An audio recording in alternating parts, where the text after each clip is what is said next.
pagi. Pagi, Bu. Apa kabar? Baik, Bu. Sudah sarapan? Sudah, Bu. Siap belajar? Siap, Bu. Baiklah kalau begitu. Siapa yang tadi malam belajar di rumah? Siapa yang tadi malam belajar tentang akuntansi di rumah? Silakan diangkat tangannya. Angkat tangannya. Angkat tangan juga takut. Oh, berarti sangat antusias sekali. Ingin tahu sekali. Silakan diturunkan tangannya. Ingin tahu sekali bagaimana dengan pelajaran akuntansi itu. Baiklah, buktikan. Saya akan tanya. Minggu yang lalu kita belajar mengenai ayat jurnal penyesuaian.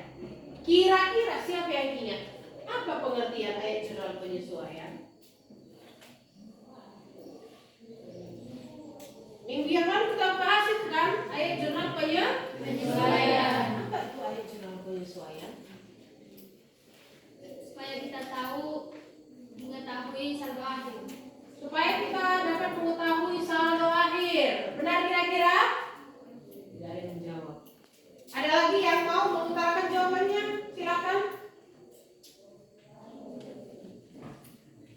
Ayo Abri, bagaimana pendapatmu tentang ayat jurnal penyesuaian?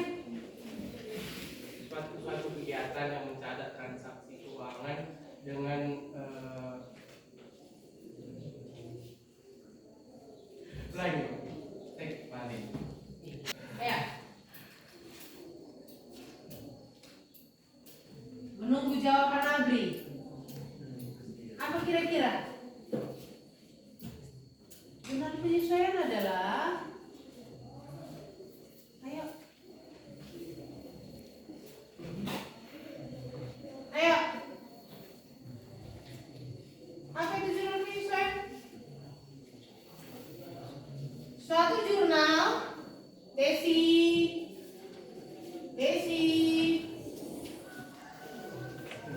yuk kembali Abri, sudah datang jawaban itu.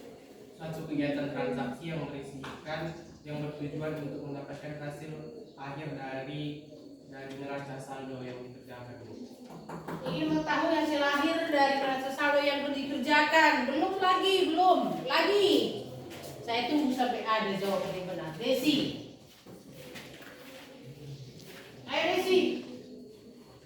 Jurnal penyesuaian adalah Jurnal penyesuaian adalah jurnal yang berisikan saldo-saldo akhir yang diambil dari buku besar. jurnal yang berisikan saldo-saldo dari buku besar. Benarkah itu? Belum. Ayo. Apa itu jurnal penyesuaian?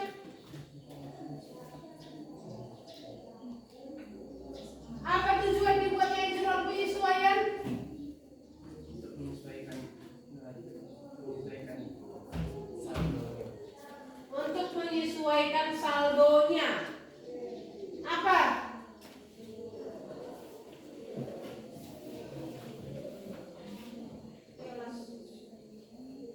Apa? Apa itu? Untuk menyesuaikan perkiraan yang belum sesuai. Saja. Kok jauh kali semua dicari? Suatu kegiatan yang dilakukan dengan membuat ayat jurnal penyesuaian itu adalah untuk menyesuaikan perkiraan yang belum sesuai. Contohnya kemarin, kalau kita membayar sewa untuk 2 tahun, maka kita akan jurnalkan dia sekali jurnal. Padahal apakah itu sudah sesuai dengan keadaan yang sebenarnya? Belum. Coba kita bahas. Perkiraan apa saja yang perlu dibuat AJB-nya? Yang pertama, beban yang masih harus dibayar, biaya yang masih harus dibayar. Contoh ya. Perusahaan A mempunyai karyawan 5 orang. Satu orang per orang, upah yang diterima per orang setiap harinya sebesar 100.000 per hari per orang. PT A mempunyai karyawan 5 orang. Upah yang diterima 100.000 per hari per orang. Sudah. Mereka ini gajian setiap menerima upah setiap hari Sabtu. Mereka gajian kan ada istilah gaji mingguan kan, mingguan dia menerima upah. Nah, setiap hari Sabtu baru mereka menerima upah. Jika hari Sabtu mereka ini menerima upah, berapakah gaji yang mereka terima? Satu orang berapa upah yang harus mereka terima?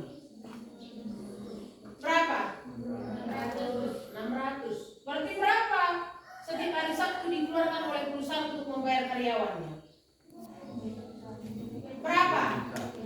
3 juta setiap minggunya perusahaan itu membayar upah karyawannya. Dan ingat bahwasanya akuntansi itu mengatakan bahwasanya setiap tutup buku itu dilakukan pada tanggal 31 Desember. Tutup buku selalu dilakukan pada tanggal 31 Desember. Jadi tanggal 31 Desember tutup buku. Tidak ada cerita mau hari apa, yang jelas tanggal 31 dilakukan penutupan buku. Nah, pada tahun tersebut ya, tanggal 31 Desember jatuh di hari Rabu. Tanggal 31 Desember jatuh di hari Rabu. Sudahkah gajian karyawan? Belum. Sudahkah gajian karyawan? Belum. Senin, Selasa, Rabu, Kamis, Jumat, Sabtu. Tutup bukulah di sini 31/12. Sudahkah gajian karyawan? Belum. Sudahkah mereka bekerja Senin, Selasa, Rabu? Sudah. Mereka sudah bekerja selama 3 hari. Tetapi belum mereka terima upah mereka. Mengapa mereka belum terima upah? Kenapa mereka belum terima upah? Karena memang gajian harus di hari Sabtu. Berapakah jumlahnya selama 3 hari? 300. Per orang 300. Kalau seluruhnya 1.500.000. Di sini tuh 1.500.000. Ini yang sudah dijalani, tetapi belum dibayarkan oleh pihak perusahaan. Tetapi ini belum dikasih. Kenapa? Karena belum jatuh tempo. Maka inilah yang disebut namanya dengan beban yang masih harus dibayar. Sudah ditutup buku ini, sudah selesai perhitungan sebenarnya, tetapi ini belum dibayar. Makanya dikatakan ini namanya gaji yang masih harus dibayar. Gaji yang masih harus dibayar. Nah, makanya dikatakan di sini perlu dibuat AJP pada tanggal 31/12. Beban gaji debit 1.500.000, utang gaji kredit 1.500.000. Ini dia AJP-nya pada tanggal 31 Desember. Paham kira-kira ceritanya tadi ya? Ada karyawannya tetapi belum diberikan gajinya karena memang belum jatuh tempo sesuai dengan kesepakatan. Memang kesepakatan itu gajian itu selalu dilakukan pada hari Sabtu. Tetapi tanggal 31 Desember wajib dilakukan penutupan buku karena itu adalah standar akuntansi Indonesia wajib. Makanya ada di sana pada tanggal 31 ada gaji yang terhutang. Belum kita bayarkan dia. Gaji yang terhutang. Itulah mengenai yang pertama. Yang kedua yang perlu kita buat AJP-nya itu adalah beban yang dibayar di muka. Perkiraan kedua yang perlu dibuat AJP-nya itu adalah beban yang dibayar beban dim. Biaya dibayar di muka. Kira-kira beban biaya dibayar di muka atau beban dim ini termasuk kelompok apa? Dibayar di muka. Termasuk kelompok? Bahwasanya beban dibayar di muka ini pada dasarnya dapat digolongkan ke dalam kelompok harta. Contoh.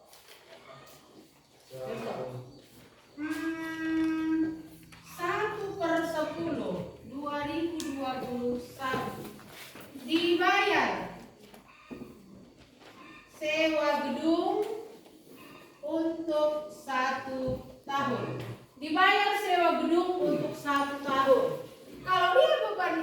dibayar di muka, beban yang dibayar di muka itu dapat dicatat dengan dua cara. Dapat dicatat dengan dua cara. Ya, membuat jurnal pensiun itu menyesuaikan yang belum sesuai. Jurnal umum tadi itu belum sesuai. Bagaimana supaya dia sesuai? Buatlah AJP-nya. Sehingga pada akhir nantinya setelah kita gabung antara jurnal dengan AJP, dapatlah keadaan yang sebenarnya. Begitu kan? Iya. Ya kan? Iya. Dapat dibuktikan kan? Kira-kira. Understand? Yes. Satu. Bisa diterima Putri? Sabu. Atau ada yang mau ditanya? Atau ada yang mau ditanya? Begitulah dulu ya. Dicerna-cerna dulu, dilihat, dipandang, beban yang dibayar di muka itu dapat dicatat yang pertama sebagai biaya. Yang kedua dapat dicatat sebagai harta. Sebagai harta. Dapat dicatat sebagai harta. Saya ambil yang ke B. Bahwasanya beban yang dibayar di muka itu dapat juga dicatat sebagai harta. Kalau dia kita catat sebagai harta, bagaimanakah jurnal umum yang dibuat pada tanggal 1/10? Bagaimanakah jurnal yang kita buat pada tanggal 1/10? Yaitu sewa dibayar di muka debit 1.200.000 kan begitu, karena tadi dip itu termasuk kelompok harta. Sewa dibayar di muka debit 1.200.000, di kreditnya tetap kas 1.200.000. Sekarang ibu tanya, benarkah sewa dip 1.200.000? Tidak, Bu. Benarkah sewa dip 1.200.000? Yang benar berapa? 900. Iya, yang benar 900. Ini sudah kita buat tadi. Bahwasanya yang belum dijalani itu disebut namanya dip, yang sudah berlalu itu disebut namanya dengan biaya. Ini belum dijalani, ini kan kita tutup buku, inilah yang sudah berlalu, tutup buku pada tanggal 31. Nah sekarang ini belum dijalani. Seandainya lalu satu dibilang orang, aku udah jadi nih sapu bayar dari bigu-bigu ke bisa buang, tenang aku itu dulu bagi buku kepala lain. Anda tahu nih, Anda bulan sada orang gitu nih si tinggal. Dikembalikan ke uang? Dikembalikan dulu. Wah, kenapa? Karena memang belum ditempati. Apakah kita mengembalikannya sebesar 1.200.000? Tidak. Kenapa? Karena tidak boleh itu. Karena kenapa Bri? Kayak kuda. Karena udah dijalani. Oh iya, karena memang sudah berlalu selama 3 bulan. Kita bisa mengembalikan sisanya yang belum dijalani atau belum dilalui. Yang sudah dilalui, yang mau tidak mau memang harus dipotong karena ini memang sudah lewat kan begitu. Ya, Bu. Tapi nanti bulan 12 aku udah mau putar ini orang yang punya sapu punya tadi. Oh, ibu-ibu tidak pernah tenang aku. Nah, mulai bulan 1 orang yang punya sapu tadi. Pokoknya mulai kepeng kita mulai haknya. Iya kan? Iya, Bu. Ya kalau nggak kita kembalikan dia bukannya kita. Karena memang belum ditempatinya untuk itu, belum dijalaninya untuk bulan 1. Udah angkat kaki dia dalam rumah kita bulan 12. Mau tidak mau kita kembali? Itulah yang disebut nama hidup ini. Jadi kalau memang demikian adanya di jurnal, kalau kita catat sebagai harta, sudah kita akui dia sewa dipin 1.200.000, padahal yang benarnya berapa? Yang benar sewa dipin itu berapa? 100, berarti terlalu besar. Terlalu besar. Kalau dia terlalu besar, digimanain sih? Dikurangi. Debit 1.200.000. Di AJP. Kredit sebelah. Kredit sebesar 300. Berapa ke saldo? 900. Berapa ke saldo? 900. Maka sewa dinding itu 900. Sangat bisa dibuktikan toh. Ya kan? Iya, Bu. Silakan 5 orang satu kelompok. Kursinya diangkat bukan diseret. 5 orang satu kelompok, silakan kelompoknya.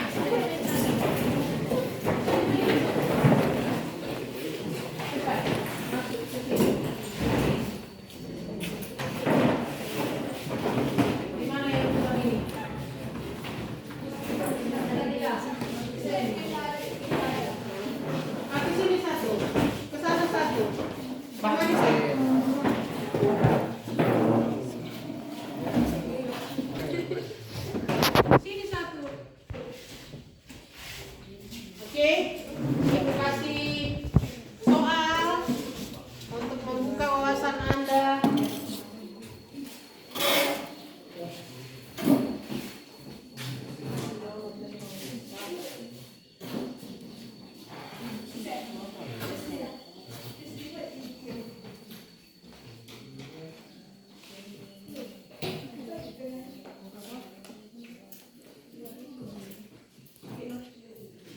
Silakan didiskusikan soal yang sudah Anda terima.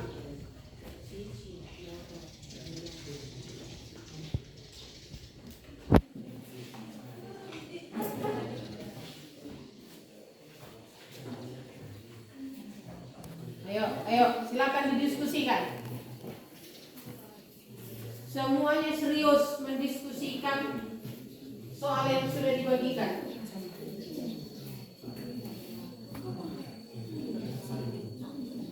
Ayo.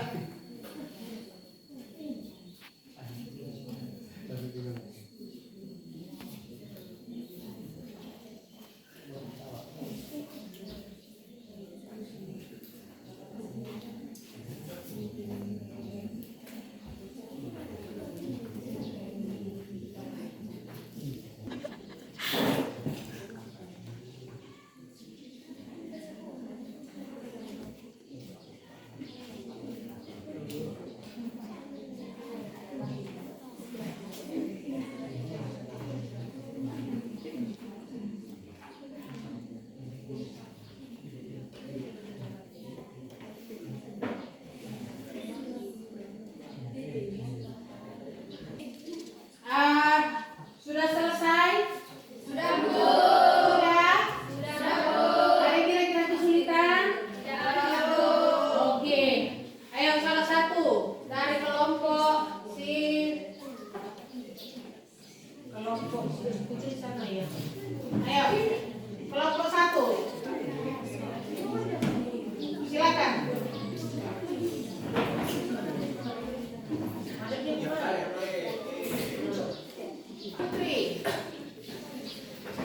Suatu perusahaan melakukan penjualan Adalah beban gaji RP 500.000, utang gaji sebesar 500.000. Iya, masih ada gaji yang belum dibayar sebesar Rp500.000. Maka jurnal penyesuaiannya adalah beban gaji debit, utang gaji kredit sebesar Rp500.000. Paham? Paham. Ikut. Oke, kelompok ini. Ayo lanjut, salah satu. Ayo, nah. Pada neraca saldo terdapat perlengkapan toko sebesar 1 juta. Kemudian di akhir periode perlengkapan yang tersedia adalah 200.000. Maka jurnal penyesuaiannya adalah beban perlengkapan 200.000, debit perlengkapan 200.000, kredit. Beban perlengkapan debit 200.000, perlengkapan kredit 200.000.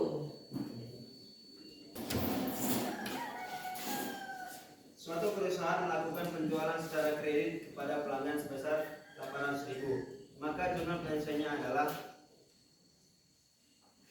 piutang dagang sebesar Rp800.000 dan pendapatan sebesar Rp800.000. Oke, benar? Benar.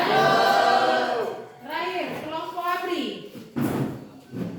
Jika pemakaian peralatan toko menyebabkan penyusutan peralatan toko sebesar Rp4 juta, maka jurnal penyesuaiannya adalah beban penyusutan peralatan toko Rp4 juta dan akumulasi penyusutan peralatan toko Rp4 juta. Iya, kalau ada penyusutan terhadap aktiva, maka rumusnya beban penyusutan titik akumulasi penyusutan titik sebesar seberapa besar yang disusutkan. Ada kira-kira yang perlu kita bahas kembali sehubungan dengan pengerjaan jurnal penyesuaian? Ada? Baiklah, kalau demikian adanya, nanti di hari pertemuan Ibu akan kasih tugas Anda di rumah supaya Anda kerjakan di rumah. Oke, berikutnya silakan kembali ke tempat semula, angkat kursi. Oke, Ibu ingin tahu sejauh mana materi yang Anda serap dari pertemuan kita pada hari ini. Maka dengan itu akan akan Ibu bagikan post test soal, silakan Anda kerjakan supaya Ibu tahu sejauh mana penguasaan Anda terhadap materi pada hari ini. Silakan dibagi. Desi dibagikan ke Putri bagikan.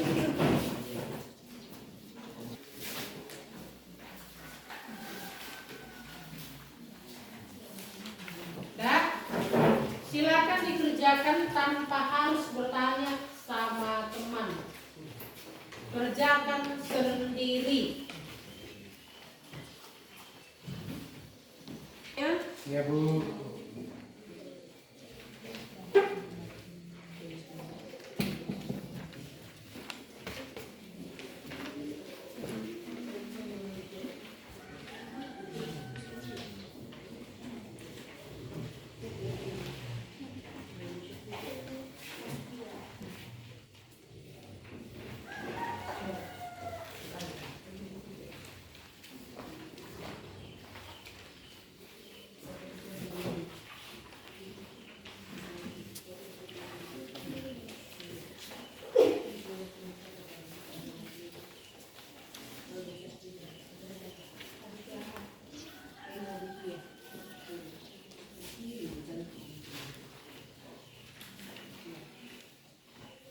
Kerjakan tanpa harus bertanya sama temannya.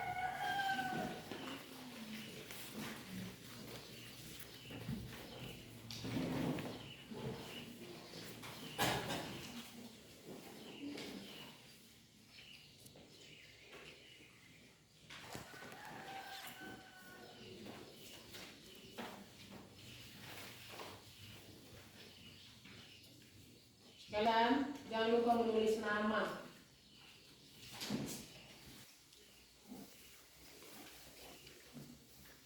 Silakan dari belakang dikumpul ke depan.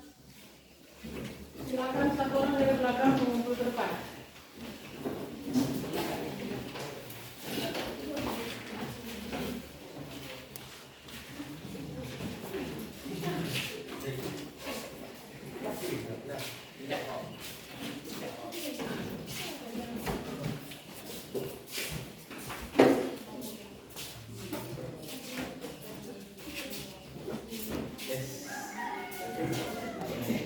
Ada lagi yang belum kumpul? Udah? Oke, nanti akan Ibu periksa supaya Ibu tahu sejauh mana penguasaan Anda terhadap jurnal penyesuaian. Nah, untuk berikutnya, silakan nanti dikerjakan buka buku.